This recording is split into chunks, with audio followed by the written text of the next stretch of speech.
Hi, my name is Lynn and I'm studying to become a B.C.B.A.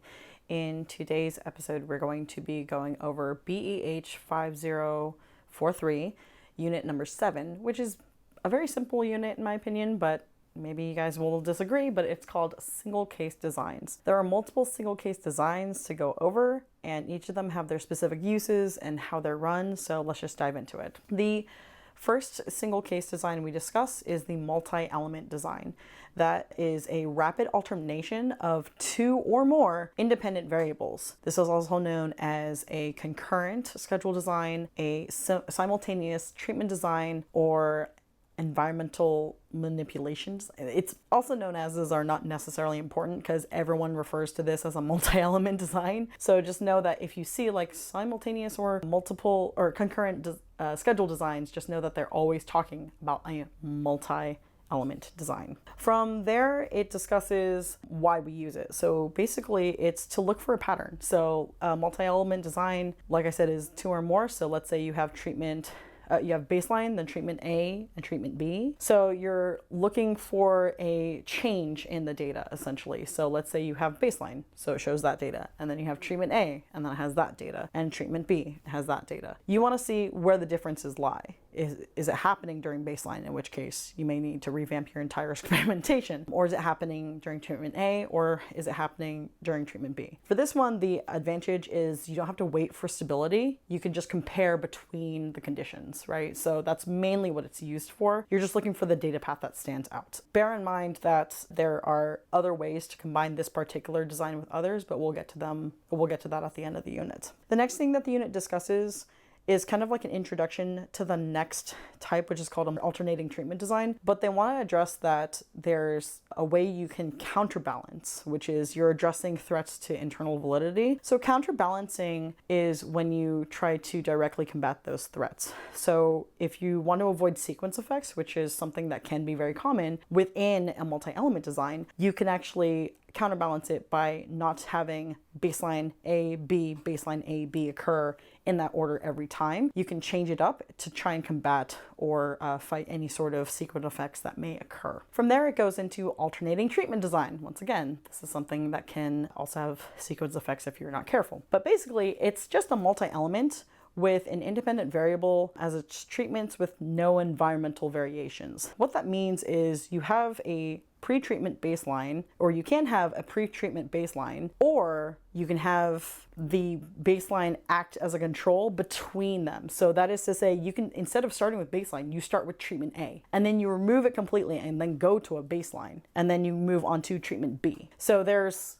a different order of essentially, but you're basically alternating the treatment design for the multi-element design. That's all that really means. This one's more efficient. This one is useful for high instances of variability. So if you're seeing something could occur with high amounts of variability in the data, this alternating treatment design is suggested for that particular type of data that you take. After that, they cover multiple baselines, which is when you want to do the multi-element design of multiple baselines, the data, when you graph it, will kind of look like a staircase, because what you're doing is, let's say you have subjects, 3 little boys, right? You have like Johnny, Sammy, and Timmy. Well, you don't introduce the treatments all at once. You introduce them as time goes on individually. So Tommy gets the first treatment within the first day. So from there, the baseline ends and the treatment begins. But the other 2 kids are still on baseline. And then from there, let's say a week later, you introduce the treatment to the next kid. So the first kid is still going through treatment. The second kid is now being introduced to treatment. And then 2 weeks after that, the third kid goes into treatment. The timelines are arbitrary just for the sake of an example. But basically what it is you're showing that it's specifically when you do treatment or implement a treatment that the changes occur. Because what happens if you introduce the treatment to the first kid and suddenly the other 2 kids' data suddenly changes? Well, there's clearly something going on in the environment that you are not manipulating, but is clearly changing the data. So you have to be aware of that. And so multiple baseline is really helpful to show it's specifically when you implement your treatment that a change occurs on a notable scale, right? So there are a couple different types of multiple baseline. There are non-concurrent and there's over time. So you don't have to do it right away. You can have a baseline and then do a treatment, and then let's say you need to there's a break, like the kid goes off to like vacation or something and then comes back, you can have a different baseline for that as well, right? So you can, the data can break off, so to speak. They cover a lot of other examples of differences, but that's the first one that comes to mind because that's something that they covered. It also addresses the fact that you can do this in multiple environments as well. So it can be the same kid on all 2 or 3 treatments, but it could be one at home, one at the park, and one at school. And you introduce that treatment at different times to show that it's when the treatment is implemented that the change occurs. So this strengthens the internal validity because you're showing it over multiple baselines. From there, it covers multiple probe design, which is when you have 2 or more independent baselines established through intermittent measures. So basically you have different behaviors that you're keeping track of, and then you implement the independent variable or your treatment, and then you evaluate them through staggering through the baseline. So you're actually watching the same person but different behaviors and seeing how that changes with the implemented treatment. That's basically saying like you're just trying to kind of hit 2 birds with 1 stone per se with a given treatment and seeing how effective it is across different parts of a behavior repertoire of a single case. Doesn't have to be a single person, it can be multiple people, right? But generally that's how it's simplified. It's basically a multiple baseline with probes is all it really boils down to. The next one that the unit covers is changing criterion designs, and this one's kind of interesting because it's taking a basic baseline phase followed by treatment phase, and then it divides the treatment phase into sub-steps of criteria. So let's say you're trying to get someone to stop smoking cigarettes. So you take a baseline data and then you have a criterion of, okay, they're only going to smoke 10 cigarettes a day instead of the 15 that they're used to. Okay, well, once they hit that 10, then you change the treatment into, okay, now you're going to only smoke 7 and let's see if this works. So you're hitting a different baseline every time because you are using the effect from the previous treatment as your new baseline. So that's taking what's working and then seeing if you can continue to do what you're doing, but just at a different scale. So it changes the criterion of what's expected of that treatment, right? Oh, it also covers bidirectional change. So that is to say, to prove that the treatment's working effectively, it reverses. It goes back to the previous criterion by saying, okay, let's stop the intervention and see if it goes back to the previous baseline or not. So it's